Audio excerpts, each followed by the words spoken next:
Добар ден, следите уште една нова телма амбуланта. Промените во интимната регија се многу почести отколку што мислиме, но поради срамот и стравот многу луѓе доцнат со посета на лекар. Како да препознаеме дали станува збор за безопасна промена или за сексуално пренослива инфекција? Што представуваат гениталните брадавици? Дали можат целосно да се отстранат? Што треба да знаеме за гениталниот херпес? Дали вирусот останува во организмот доживотно? Може ли успешно да се контролира? Зошто инфекцијата со хламидија може да помине незабележително, односно незабележано со години? За сите овие важни теми, кои често остануваат премолчени, денеска разговараме со професор доктор Андре Петров, дерматовенеролог. Останете на телма.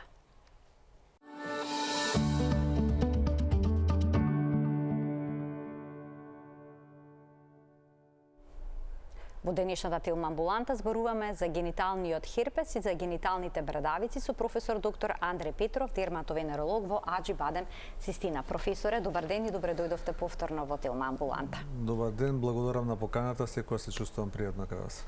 Професоре, кога пациентите ќе забележат промена на кожата во интимната регија, каде треба да се јават? Дали треба на гинеколог, мажите на уролог или пак ке дерматовенеролог? Тоа е првата дилема. Добро, тоа е така, ништо од тоа не е погрешно. Прво, секаде може да се јават, меѓутоа генерално владе едно правило, ако има нешто што е поврзано со дерматит на кожата или со воспаление на околната кожа или со промени на слузницата или на кожата, добро е да се отиде на дерматолог, бидејќи и самите колеги од урологија и од гинекологија, кога има таков некој проблем, ги препраќаат пациентите по тоа кај нас. Заради тоа што за многу минаве од гледачите или од луѓето што не знаат, специјалноста дерматовенерологија всушност значи специјално за болести на кожата и за половите органи. Венерологија значи полови болести, сето она што се случува во гениталниот дел.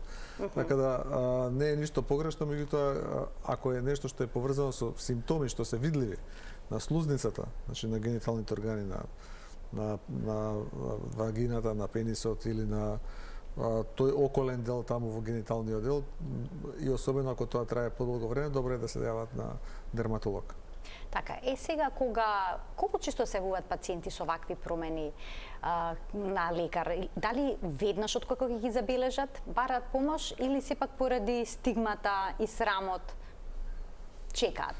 Различно е. Има и тоа се два, да кажеме, екстреми кои има луѓе кои и на мала некаква промена заради така некое чувство на нелагодност, за страв доаѓаат веднаш. Малте уште истиот ден има луѓе што доаѓаат. И тоа имате исто така луѓе кои тоа им е непријатно, па пробуваат да го занемарат, некој период тоа трае, така да се доаѓа до ситуација да од кога ќе видат дека проблемот не е совладлив и не може да го решат, тогаш да се јават на дерматолог, што мислам дека е погрешно, треба со време да дојдат да се јават на дерматолог. А постои се уште таа стигма, срам, непријатност, постои дека се работи за интимна регија? Иако модерните, да кажам, времења, новите генерации на луѓе имаат многу поголема здравствена култура и мислам дека тоа во се помал обем е застапено. Сосема е нормално кога имате одреден проблем да се јавите на доктор да видите, да се проверите како е. Дали секој јадеш или пак израсток во интимната регија значи сексуално пренослива болест? Не, тоа е главната работа за која кога ќе ни ги пратат колегите од гинекологија и од урологија пациентите, кога пациентот објаснува зошто отишол таму, ние велиме да, меѓутоа не е секоја промена сексуално пренослива болест. Односно најчесто не е.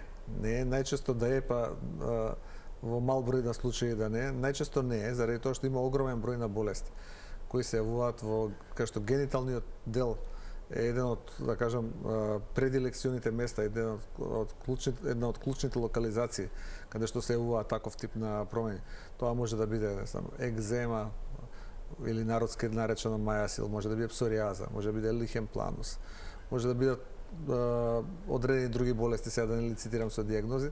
Значи, голем број на болести доаѓаат своја локализација на гениталните органи особено возрастната кожа и слузница на гениталите е различна од таа на младиот човек и може да покажува одредени проблеми во вид на сувост, чешање, печење, нешто што пациентот го толкува како инфекција, всушност не е инфекција. Дури имаме случаи кај што луѓето се изложени на повеќе кратна употреба на антибиотици, долготрајно мачкаат некои локални стероиди, антибиотици, пијат антимикотици, средства против габи, канестен мачкаат и така тоа, без некој убедлив ефект, заради тоа што тоа не е инфекција и тогаш доаѓаат на доктор и тогаш првпат се соочуваат со сознанието, да кажем, со фактот дека голем дел од промените што се јавуваат таму не се инфекција.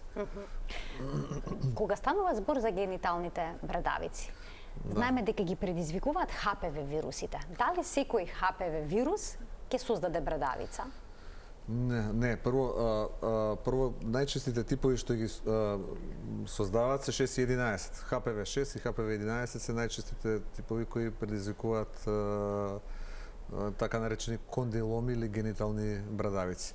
И тие всушност не се онкогени вируси. Пациентите не треба да стравуваат дека од нив може да им се случи нешто од делот на тие карцином на грло на матка, жените што се плашат, што се прават редовно нели прегледи од страна на колегите гинеколози. Тие се обично други типови 16, 18 кои ги предизвикуваат тие и други така наречени онкогени вируси. Меѓутоа ХПВ има огромен број на субваријанти на вируси кои постојат. Она што е важно е да се знае дека најголем дел од луѓето поминуваат низ ХПВ инфекциите асимптоматски. Заради тоа што се смета дека секој човек што променил барем 1-2 сексуални партнери во животот дека може да биде изложен на ХПВ. Меѓутоа не секаде ХПВ предизвикува клинички манифестации. Тоа се должи на имунитетот спрема вирусот кој слузницата го воспоставува. И заради тоа владее правилото дека тогаш кога ќе се појават такви промени, треба да се третираат. Асимптоматските пациенти не може да ги третирате, бидејќи немате клинички видлива симптоматологија. Но тоа е најчестата причина за посета на дерматовенеролог од овие, да кажам, сексуално преносливи болести. Најчесто е. Има податоци дека, да речеме, во Америка секоја година по 15 милиони нови луѓе имате со ХПВ, кои имаат најпрецизна статистика за оваа работа. Една многу честа работа која не треба да загрижува, бидејќи едноставно се лечи, тогаш кога ќе се јави, треба да се третира. Споминавте дека не секој по контактот со вирусот ќе развие симптоми, односно ќе се развијат гениталните брадавици. Дали тоа значи дека едниот партнер може да го има овој проблем, а другиот не? Може. Можно е, тоа се случува. Вие имате партнери кои имаат, да речеме, нормални односи. Едниот има, другиот нема ХПВ. Она што советуваме да дојдат да се прегледаат ако партнерот нема симптоматологија, тогаш треба да се лекува само оној кој има симптоматологија. И тоа се прави со различни средства со кои ние тоа го третираме и тоа често се случува во секојдневна практика. Обично колку време по заразувањето, по контактот со вирусот, може да се развијат брадавици? Па обично различно е. Тоа може да биде период, не знам, од секојаш ние тоа е флексибилен период и често пати пациентите се особено при контакт па ќе дојдат доктора, имав пред 2 дена и пред 3 дена контакти, ми се јави овие промени, тоа толку брзо не се развива, значи може да варира, значи од месец па до неколку месеци тој период, од 3 недели па до неколку месеци. Значи и не е нешто што е исклучено да се јави после неколку месеци, понекогаш и после подлог период. Значи му треба време на вирусот да ја манифестира клиничката слика. Како изгледаат гениталните брадавици? Може различно да изгледаат, меѓутоа она што е важно е дека типична е локализацијата. Клиничката слика исто така е многу типична, обично со клинички преглед се докажуваат, не е потребно да взимате биопсија, не е потребно да правите некои дополнителни испитувања, нема потреба да правите некаква посебна лабораторија. Клинички се поставува дијагнозата, тоа е клинично едноставна процедура и тоа се израстоци кои некогаш може да бидат многу големи, ние сме имале гигантски кондиломи, огромни, кои, да речем, може да нараснат и до, не знам, до големина на пинг-понг топче, некојаш и до ниво на тениско топче. Има и мали, сосема мали, дори субклинички мали промени, мали папули кои се од неколку милиметри, кои често пати може да бидат изолирани, а може да бидат и расејани, мултипли, огромен број на промени, и тоа е нешто што треба да се третира. Има протоколи по кои тоа треба да се третира. Потребно се прави типизација да се утврди за кој вирус станува збор? Генерално не се сугерира кога ќе дојде пациент со генитални брадавици веднаш да правиме типизација, меѓутоа тоа може да се направи. Тоа е метода која се прави во генетските лаборатории и е нешто што исто така има ориентациона вредност, но повторувам, оној тип на брадавици кои ги предизвикуваат гениталните брадавици генерално се работи за неонкогени вируси, иако има исклучоци, се разбира. Затоа е добро да се направи типизација кога може, ако нешто упорно се повторува, ако се ова во значителен обем, ако се тоа брадавици кои се рефрактерни на терапија, тогаш правиме скрининг и на други сексуално преносливи болести паралелно. Сето тоа се можности кои може да се искористи. Дали овие брадавици може да се пренесат и на другите делови на телото? Тие се пренесуваат со директен контакт, значи во сите зони на сексуален контакт тие може да се пренесат, да речем во сите слузници имало пациенти кои доаѓаат и со анални кондиломи и со орални кондиломи. Сето тоа се можности кои постојат во медицината и тоа се третира, исто така не треба да ги загрижува пациентите, има начин како тоа се третира и прилично ефикасно е. На кожата на телото не се пренесува? На кожата на телото има друг тип на брадавици. Тоа е еден друг тип на вирус кој предизвикува веруки, еден друг тип на брадавици или папиломчиња кои се сосема различни од овие, и тоа не треба пациентите да го поврзуваат со гениталните брадавици. Нема никаква врска со гениталните брадавици. Како изгледа третманот? Третманот, јас, она што секогаш... Бидејќи знаеме на кожата, се извинувам што прекинав, обично се приминува криотерапија, се замрзнуваат. Па може, ама ретко денес во некој тоа го користи во, да речеме, во овие протоколите кои се за лекување, современи за лекување на брадавици. Она што е идеално како третман и се советува, тоа е комбинација на имунотерапија во облик на крем и на аблација механичка на промените. Кај што денес веќе многу почесто, скоро исклучиво се користат во современите ординации ласери, заради тоа што имаат многу компаративни предности пред криотерапијата, пред смрзнувањето со азот. Заради тоа е нешто што е подобро. Дали е болно отстранувањето на брадавиците? Боли малку, ние ставаме анестезија секогаш во облик на крем, ако има некои големи брадавици кои се навистина, да кажам, доминантни и кај што толку е голема промената што кремот не може да анестезира логично целата, тогаш ние правиме и локална инфилтративна анестезија со лидокаин, кај што се анестезира целата зона за да можете слободно да работите, за да пациентот не чувствува болка, дискомфорт. Во суштина пациентот не смее да покажува пресилни знаци на болка и доколку тоа покажува, вие сте должни болката да го обезболите.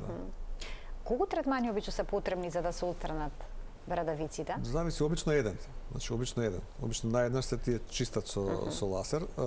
Ако се некои многу големи или широко распространети, тоа долго трае, целата кожа е мацерирана и вие не можете да кажете дека баш сите сте ги поминале. Тогаш јас им советувам да користат имунотерапија, еден крем имиквимод, кој се мачка 2 месеци после ласер.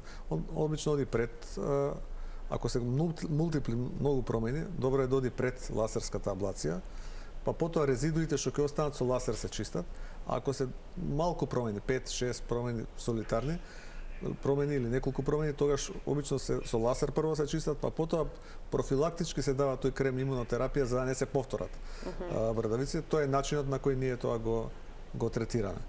Што е доколку тие се јават на некои други делови од телото?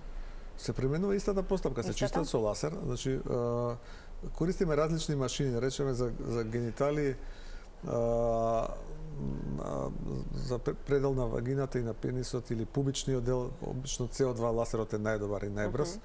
Обично во орална слузница јас го користам ербиум ласерот кој е многу по-софт, по-мек, а слузницата многу е по-осетлива и побрзо реагира на тој ласер, а не предизвикува значајна, да кажам, травма на ткивото, така да може да се користи и тој тип на ласер. Различни методи користиме, меѓутоа генерално се одвива тоа сосема не е некоја метода што долго трае, за брзо време се завршува работа. И секогаш им кажуваме на пациентите, дојдете уште за месец дена уште еднаш да провериме, обично се прави корекција ако некаде остане по некоја да се тоа доисчисти.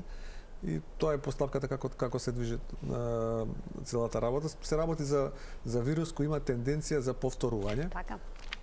Колку често има рецидиви, односно повторувања? Ке се подсреди проблемот, по известно време ќе падне имунитетот, повторно ќе има? Некаде пола од пациентите се знае да се повторат брадавиците, меѓутоа ако користите вие исправна методологија, речеме ако ја користите комбинацијата на фракционен ласер и имиквимод во имунотерапијата, тој процент на рецидиви значајно се намалува на некаде 20%, што е значајно помалку од тоа кога вие да речеме би го само третирале со азот или со некоја или отстапувате од овие протоколи, тогаш е логично да очекувате почести рецидиви, меѓутоа рецидивите не се исклучени, дури се најдобро да направите, тоа е работа која зависи од имунитетот на организмот, на слузницата.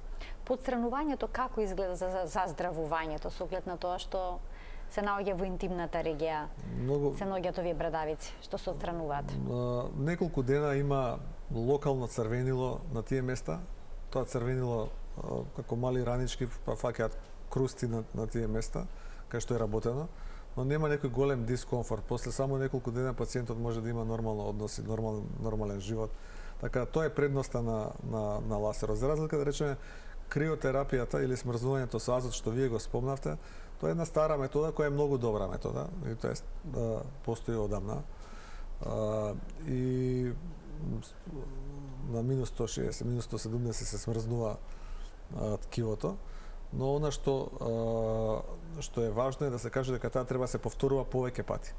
Значи треба пациентот да ви доаѓа на 2 недели, на 10 дена, да речеме. Некојаш еднаш неделно, меѓутоа генерално се уште симптоматологијата трае од претходната криотерапија и доволно е да се смири малку време да му дајете на пациентот и сега на некој кога ќе му кажете дека треба 5-6 пати да доаѓа, вообичаено пациентите не се решаваат на тоа, се решаваат за метод кој може веднаш да им го реши проблемот. Така побрзи резултати тоа е предност да даде. И второ не прави флеки, ласерот на тоа место не прави флеки. Со азот кога третирате можете да имате хипопигментација, флеки бели на местото кај што сте работеле, така да тоа е транзиторно, ќе помине за неколку месеци или година дена, меѓутоа има луѓе кои тоа не сакаат да го имаат, сакаат тоа да биде сработено на начин кој е многу попрецизен, многу попрактичен и тоа е начинот кој ние го користиме кај нас. Има ли пациенти кои што овој проблем се провлекува со години?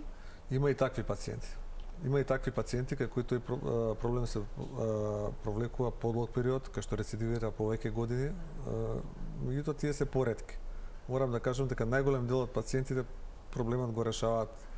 Може уште еднаш да се појави, меѓутоа тука тоа завршува, значи тоа не е судбина што ќе ги прати цел живот.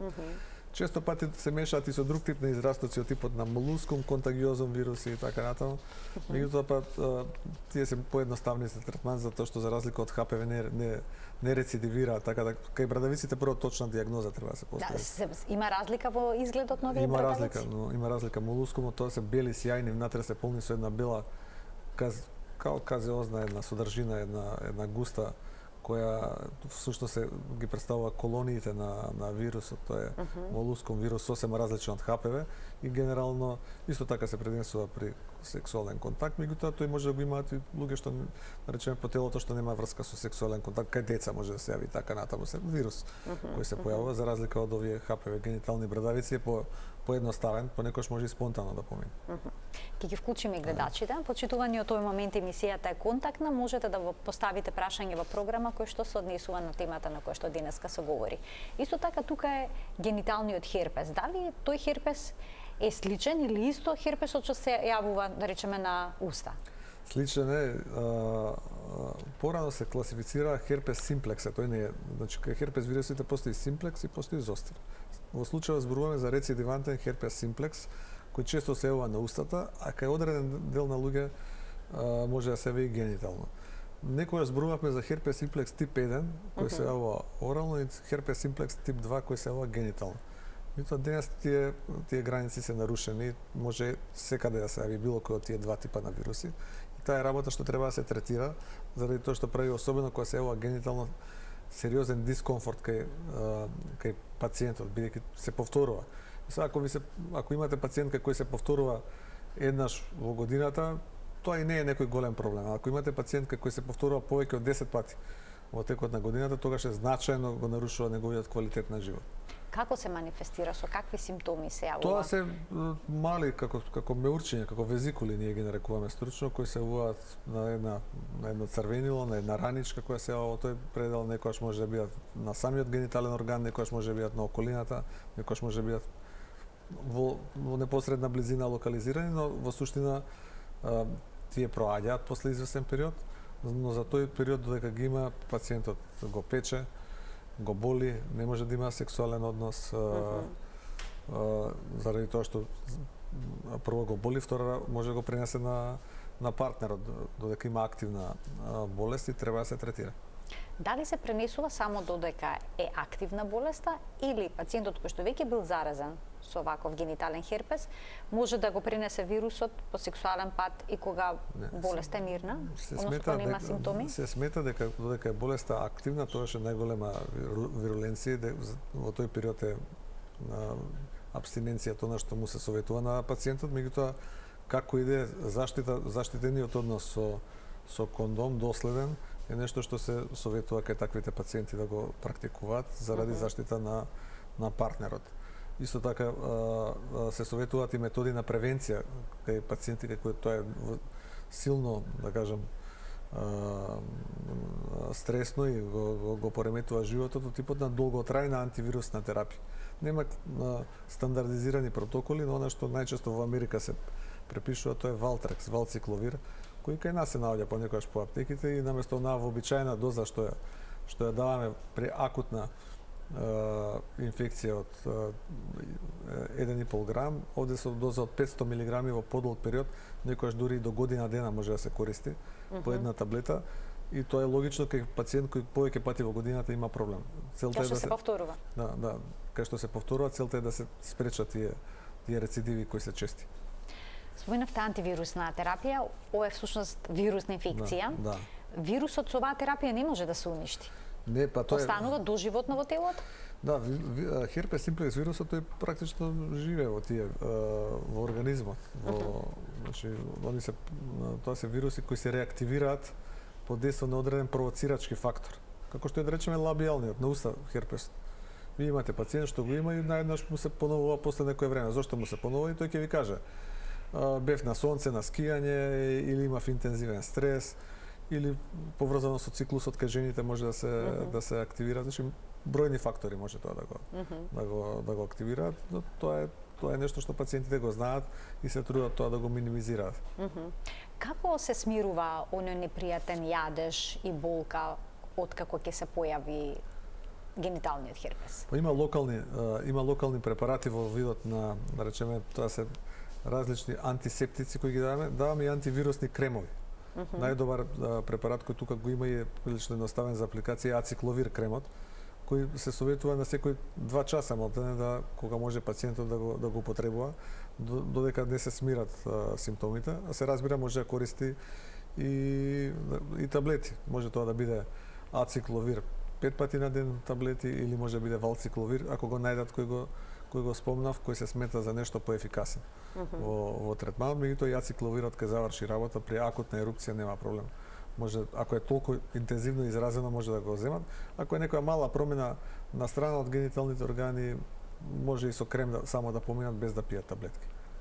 А пожелно е да се земат таблети за да се спречи развојот на вирусот? Тоа е дебата и во стручната јавност е тоа дебата која постои, меѓутоа нема стандардизиран протокол за превенција, за профилакса, но она што се повеќе се предлага е тоа што пред малку го споменав, долготрајна употреба на помала доза на одредено антивирусно средство кое може да влијае на некој начин да се симптоматологијата ублажи или се стави под контрола? Да.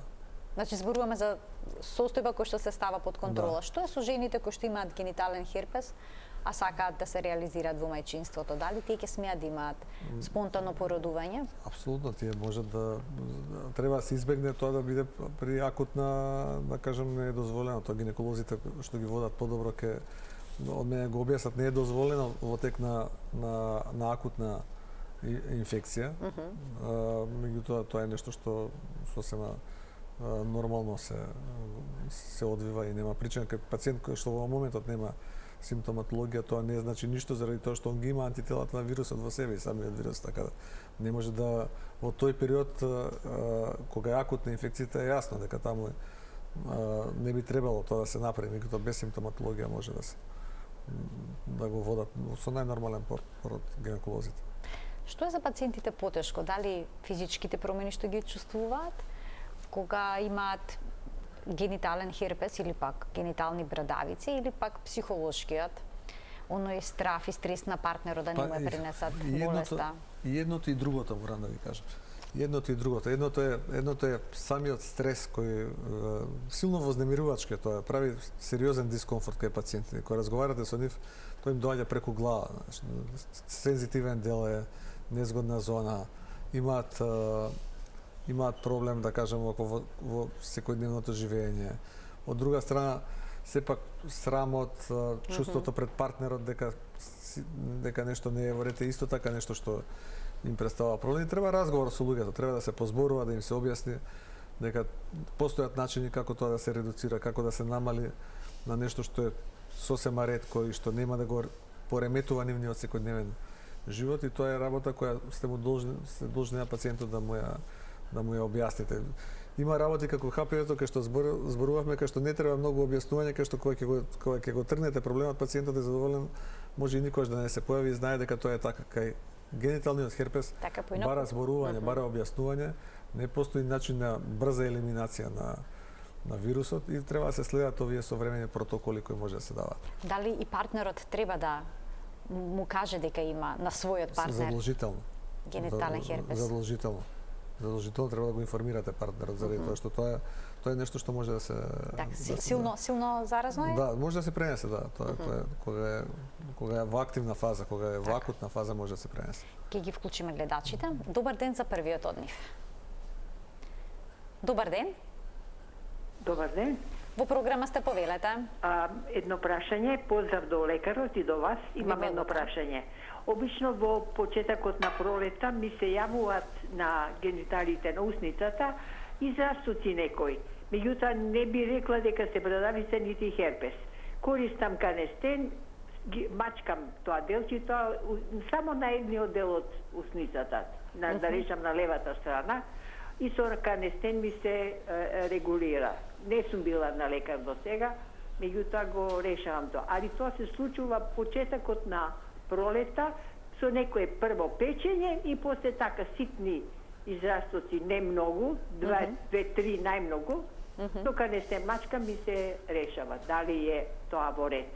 Така, докторе, да немате уште некој прашање? Да, вака сега по описот не можам нешто посебно да потпрашам, меѓутоа она што Ви благодарам за вклучувањето. Она што вака на прво ми изгледа, ако се неколку ситни израстоци, тогаш тоа не е за канестен, заради тоа што канестенот е антимикотик, тој се за габични инфекции. Често пати тој знае да помогне, пациентите често го употребуваат, тој е лек кој ете така сме навикнале да го лесно се посегнува по него така. Да го употребуваме и ќе ми кажат некогаш евидентно е дека нема габична инфекција, а проблемот поминува. Како тоа поминува? Поминува на два начина. Прво, подлогата му е таква да таа самата подлога, значи базата која е прилично хидрирачка масна, може да на некој начин сувата слузница која е оштетена да ја исхидрира и на тој начин он делува малте како хидратантен крем кој го употребуваат и заради тоа се чувствуваат подобро. И втората работа е заради тоа што таму има сапрофит на кандида секогаш во гениталниот дел и веројатно тој ја ерадицира во дел и на тој начин помага, меѓутоа мој совет е сепак да не се импровизира, ако прошло супер, ако не проаѓа да се јават на доктор. А може ли, доколку се генитални брадавички, тие да поминат сами од себе, без интервенција? Гениталните брадавици они тешко поминуваат сами од себе. Молускум контагиозум, ако се таков тип на брадавици, тие може спонтано да поминат. Така, да го вклучим и следниот гледач. Добар ден. Добар ден. Повелете, во програма сте.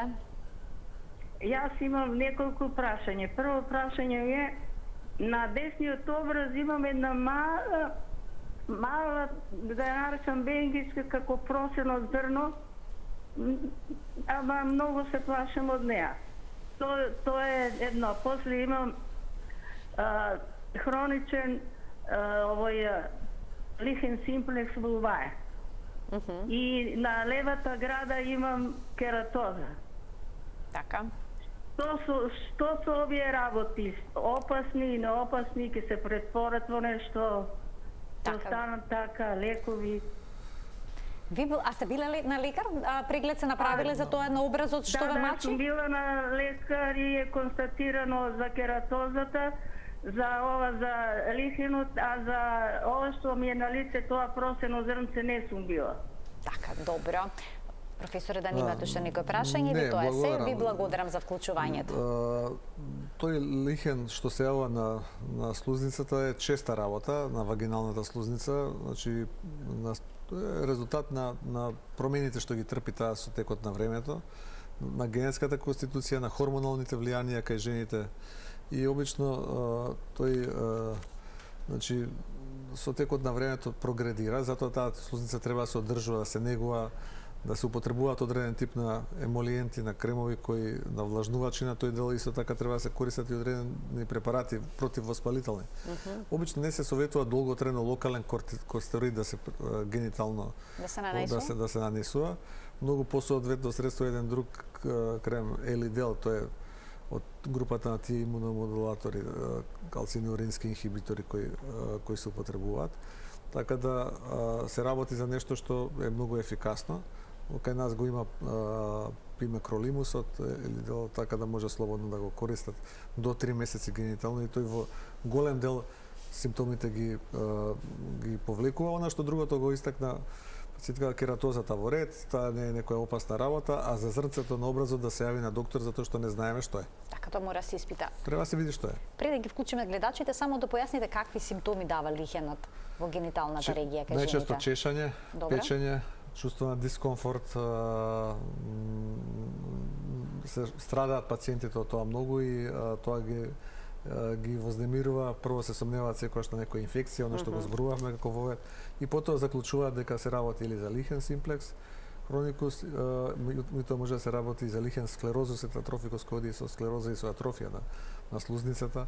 И има начини како тоа се третира, така да не се грижат пациентите, тоа може да биде значајно подобро, да се одржува во добра состојба и да немаат некаков дискомфорт животен во функционирањето, да можат нормално да функционираат. Ќе го вклучиме и следниот гледач. Добар ден. Ало, добар ден. Повелете. Видете, сакам да го прашам докторот. Јас имам 80 години и сега пред 2 години, 24-та година, ми се појави доле на вагината како нешто бело, како јазикот кога е многу бел. И многу ме чеша. Бев на лекар, и на гинеколог, и на кожен лекар, и ми дадоа канестен 3 вагинално, ставав, мачкав по 2 пати на ден, по еднаш на ден, и тоа не поминува дури како да ми се лупи кожата. И сега до 16 мачкав, од 16 престанав бидејќи имав болки. Аха, поча и да ве боли таа регија. Сега имам закажано дури на 9 кај кожниот лекар, пак на контрола, ама не поминува, не знам, тоа се шири дури на кечмарот. И на кај анусната регија се шири. Да, на кај анусната. Професоре, уште некој прашање да имате ли тоа се? Некој друг проблем со шеќерот да имате проблем или нешто да диабет? Немам шеќер немам, не пием таблети за шеќер. Да, добро. Така, ви благодарам за вклучувањето во програма. Што би можеле советувате? По описот како што пациентката кажува, и јас како и моите колеги би се посомнувала дека се работи за кандида, зашто тие бели наслаги се типични, да кажам, со тоа црвенило, но доколку не поминува дадени се вагиналети, дадени канестен, дадени се одредени други антимикотици, предпоставувам, тогаш треба да се ревидира терапијата, да се помисли на нешто друго, зашто често пати тие бели наслаги не се наслаги, туку може да бидат дел од лихен планус, да речеме, на слузницата, кој исто така дава тие бели просветлувања низ слузницата што се гледаат, што се должи на одредени патолошки процеси во слузницата, таа задебелување на тој гранулозен слој во слузницата кој доведува до тие бели флеки на површината, така треба да видат колегите уште еднаш да ја ревидираат терапијата и мислам дека може да се решава, но што не секогаш има едно правило, бидејќи не е легитимно е да се посомневате и секој човек ви каже, јас направо би инстинктивно така би реагирал. Но секогаш треба да се посомневате кога нешто не оди, гледате дека треба да ја ревидирате терапијата, да видите дали евентуално се работи за нешто друго, бидејќи медицината сепак е комплексна и не можете секогаш со клинички преглед од прва да поставите секогаш адекватна дијагноза, понекогаш потребно да се земе и биопсија, понекогаш е потребно да се земе препарат за да се види дали е габична инфекција, на вистина тоа едноставно се прави, така да нека отиде господјата кај колегата доктор кој се лечи, нека се направи една ревизија на терапијата и јас верувам дека проблемот ќе се среди. Уште еден гледач ќе вклучиме. Добар ден. Ало, добар ден. Во програма сте? Повелете. Да прашам докторот само. Поздрав до тебе, до докторот. Ви благодарам. Поздрав и до вас. Ја сум Ленче Насковска од Команово. Така. Искочи ми херпес на уста. Добро. Бев снимага, кажала не е опасно, но не може да се очисти. И дадева ми масче с антибиотик, ништо не помага. Постојано го имате проблемот, не ви поминува херпесот на устата? Така? Молим? Не поминува херпесот на устата, така? Ако не поминува херпес на устата, тогаш не е херпес, не може да не поминува. Значи треба да се види прашам докторот. Да, што да преземете за да ви помине да се повлече херпесот на устата? Предпоставам тоа е прашањето, така? Да, ви благодарам за вклучувањето. Повелете. Значи, прво, херпес, тоа е само лимитирачка херпес симплекс на устата, тој треба за некој период, да речеме, за недела, дена да се повлече. За 7 дена треба само да има показател дека сте имале херпес, за 10 дена ќе немате ништо на устата, така да ако е нешто што стои перзистентно и не поминува, тогаш не се работи за херпес. Тогаш треба да се види што е, да проверат уште еднаш.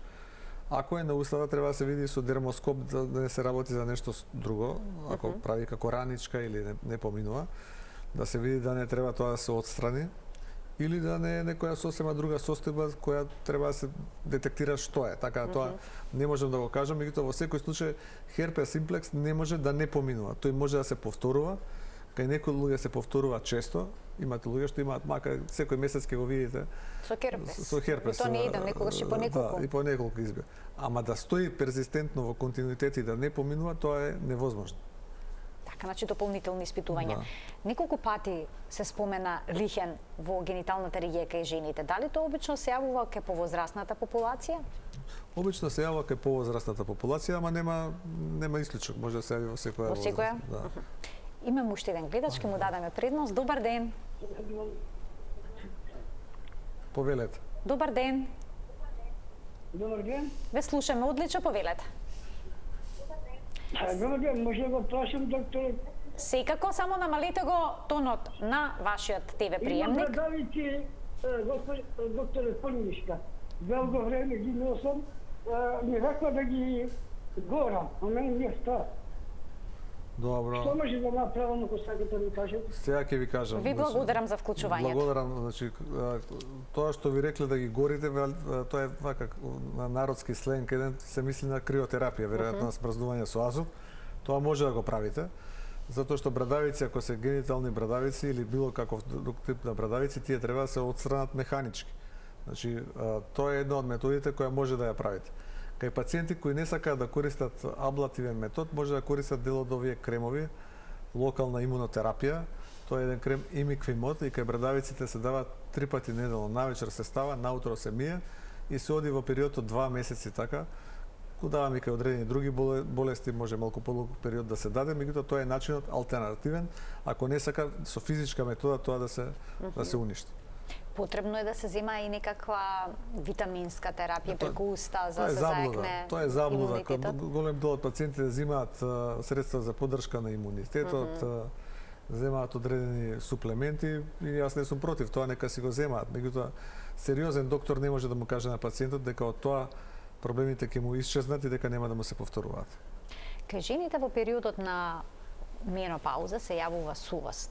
Што советувате како да се среди тој проблем, бидејќи и јадежот, непријатностите исто може да бидат поврзани со сето ова?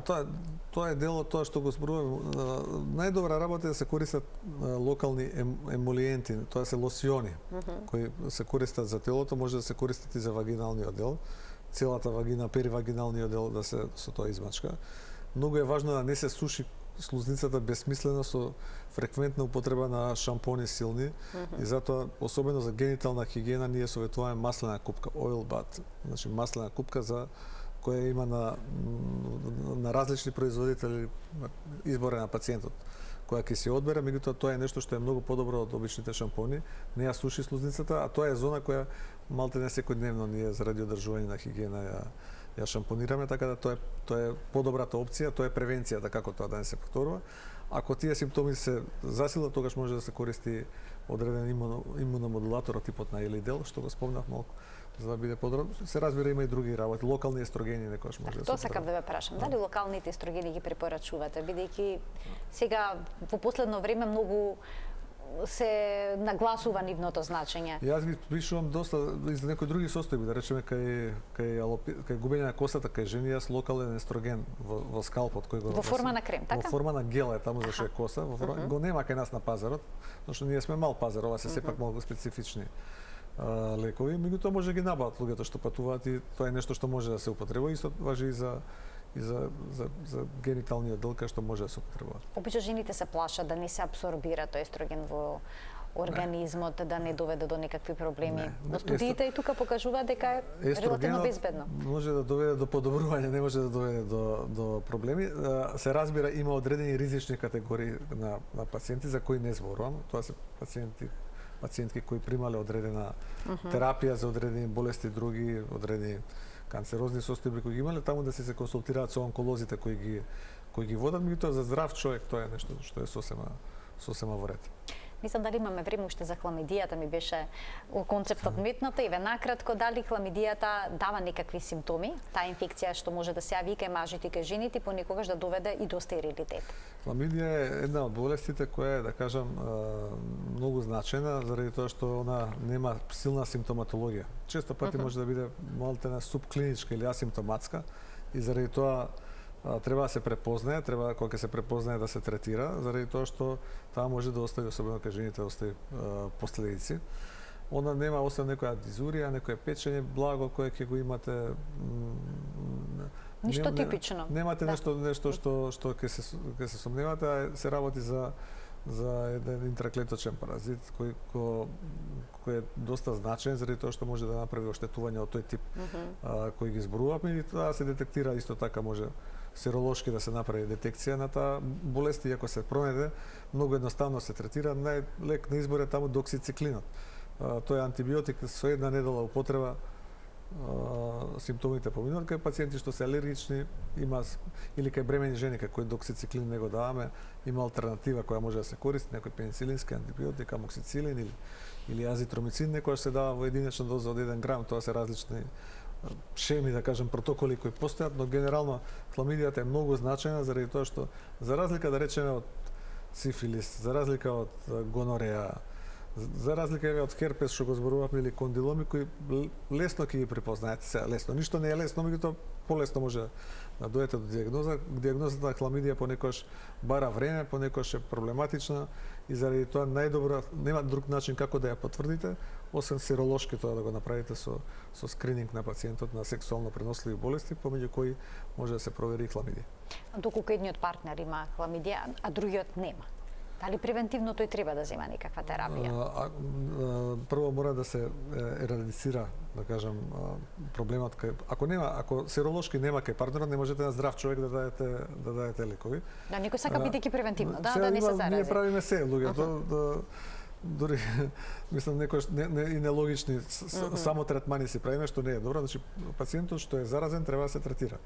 Треба да се направи скрининг на партнерот. Ако партнерот е заразен, и тој треба да се третира. Додека активна болест треба заштитно средство да се употребува, така наречен кондом. Она што е важно е да се после известно време направи контрола, рескрининг на пациентот за да се види каква е состојбата, за тој да може да се ослободи и да функционираат нормално. Тоа се прави обично после 3 месеци. Јас имам пациенти што после 5 дена ќе дојде тај доктор сега да правиме да видиме дали сум исчистен за 5 дена, серологијата не може да се негативизира. Значи треба да помине одреден период и заради тоа скринингот се прави после 3 месеци. Јас ви благодарам многу за вашето денешно гостување во Телмамбуланта и за бројните совети кои што ни ги упативте и ги дадовте на гледачите. Благодарам на поканата, со задоволство сум секогаш кај вас да се повторам уште еднаш. Задоволство е кога сте вие наш гостин. Се надевам дека повторно ќе се видиме во Телмамбуланта. Ќе им се заблагодарам и на гледачите што и денеска беа заедно со нас. Почитувани ви посакувам пријатен ден.